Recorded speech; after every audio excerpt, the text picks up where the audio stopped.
Bonjour à tous, on se retrouve pour une nouvelle position de finale. En fait, c'est la première partie du match de championnat du monde entre Nepomniachtchi ici qui a les blancs contre Carlsen avec les noirs. Donc Carlsen, champion du monde actuel, évidemment.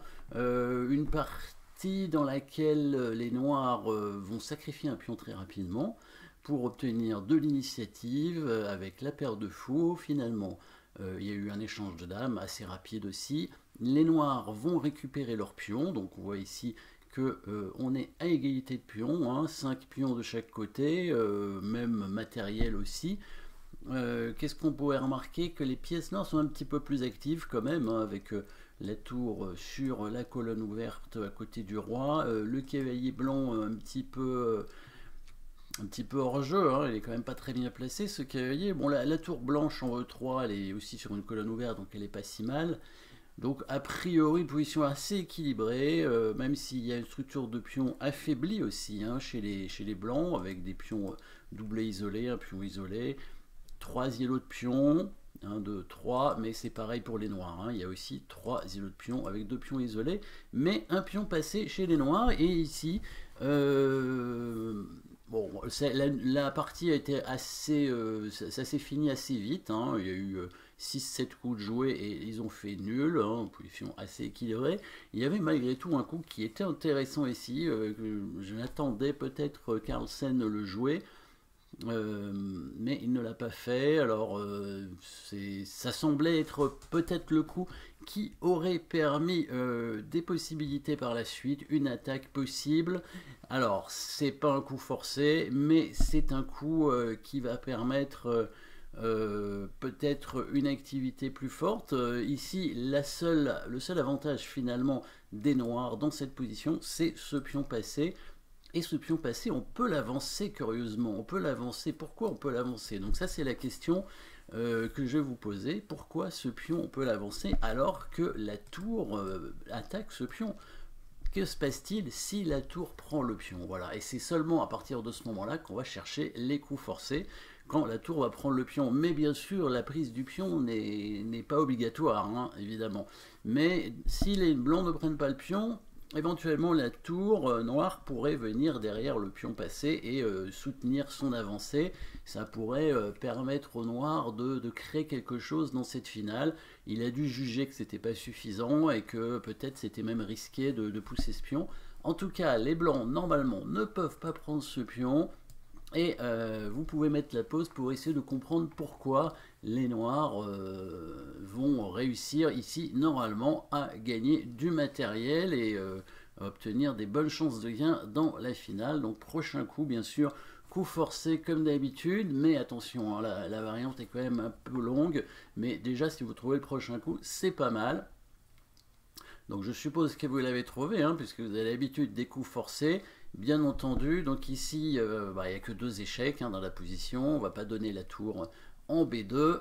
Donc c'est l'autre échec qui est bon cette fois. Voilà, le coup de cavalier en D4, faire échec, en faisant échec. Si les blancs prennent ce cavalier, évidemment, on reprend avec le pion, attaque à la découverte, échec au roi, et on récupère la tour avec des bonnes chances de gain quand même dans la finale, avec une qualité d'avance. Bien sûr, on n'est pas obligé de prendre aux échecs, donc le roi va bouger. Sauf que maintenant, qu'est-ce qui se passe? Le roi n'a pas beaucoup de cases. Et s'il vient sur les cases noires, en D2 ou en C1, bien évidemment, on va faire un petit coup forcé, attaque double, petite fourchette ici, avec la tour qui est récupérée, bien sûr, par le cavalier. Donc le seul coup des blancs, c'est bien de venir sur la case blanche. Maintenant, comment on continue avec les noirs? N'hésitez pas à mettre la pause pour trouver la suite, parce qu'il n'y a pas qu'un coup à trouver. Il y en aura plusieurs, bien évidemment. Donc, on va évidemment faire un coup forcé, mais après, attention, le coup forcé qu'on va faire n'est pas celui qu'on attend finalement, parce que on va avoir les blancs vont pouvoir faire une contre-attaque sur notre tour. Donc, bien sûr, le coup forcé des noirs, je pense que vous l'avez vu, il n'y en a qu'un vraiment de très forcé, hein, c'est le coup d'échec, hein, et le seul échec de la position, tour B1 échec.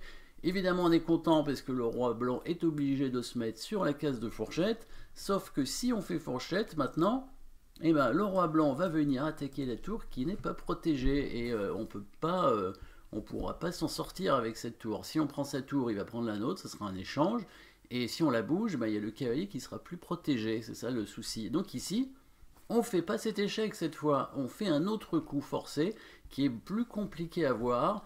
Alors est-ce que c'est ce coup qu'il n'a pas vu? À mon avis, il a vu, mais il a dû juger que c'était prendre des risques que de jouer cette variante et que finalement les blancs n'étaient pas non plus obligés de prendre le pion en A5. Mais en tout cas, c'était intéressant, je pense, de voir cette variante qui était envisageable pour les noirs, hein, qui est peut-être la seule façon de continuer la partie. Donc ici, coup forcé pour les noirs. Alors, c'est pas cet échec de cavalier, on l'a dit. L'échec de tour en B2, ça ne sert à rien parce que, a priori, bah, c'est là d'où on vient. Non, on était plus loin, mais on peut faire échec avec la tour éventuellement, mais il va bouger avec le roi en E1, pas en E1. Alors, si on fait échec en B2, il va venir attaquer la tour, oui, certainement. Il va venir attaquer la tour ici. Ou alors il va venir en D1 parce que le cavalier est attaqué. Dans tous les cas, c'est pas si mal pour les noirs. Hein. S'il fait ça, on peut à la limite faire échec et récupérer ce pion. C'est pas si mal, hein, déjà, même si c'est égalité de pions, on a quand même une position assez active pour les noirs. Il y a un meilleur coup de toute façon ici, c'est une menace de mat. Oui, ici on n'a pas l'impression qu'on peut menacer mat dans cette position, pourtant c'est le cas. Hein, regardez bien, trouvez la menace de mat de la position ici. Il y a plusieurs échecs, mais ils ne sont pas forcément très bons. La menace de mat, vous l'avez trouvé probablement, le roi blanc n'a pas de cases en fait, il suffirait de le mettre en échec avec une pièce qui ne bougera pas. On va mettre la tour ici en B6, menace de mat en B2. Et s'il prend le cavalier, bah c'est un bon coup parce que ça donne la case pour le roi en C3, donc là il n'y a plus de mat. Et bien là, qu'est-ce qu'on va faire? Bon, mettez la pause pour trouver le coup, mais on va remenacer mat évidemment en prenant le pion. Donc on contrôle la case, on menace mat et on attaque la tour surtout. Voilà, on va finir par gagner cette tour, cette qualité en fait, puisqu'on a donné un cavalier. Ici, pour parer le mat, qu'est-ce qu'il va devoir faire? Il va devoir ramener sa tour certainement ici en A2 et on va prendre la tour avec le pion. Hein. Là, cette fois, on va le faire, etc. Et du coup, bon, bah, on se retrouve quand même avec une qualité d'avance hein, et avec des chances de gain hein, dans cette position, les pions blancs étant faibles. Donc, bon, évidemment, peut-être sur le coup de pion, les blancs ne sont pas obligés de prendre le pion, c'est même sûr. Mais en tout cas, c'était un joli piège qu'on pouvait réussir à faire dans cette finale. Voilà, merci d'avoir suivi cette position et à très bientôt.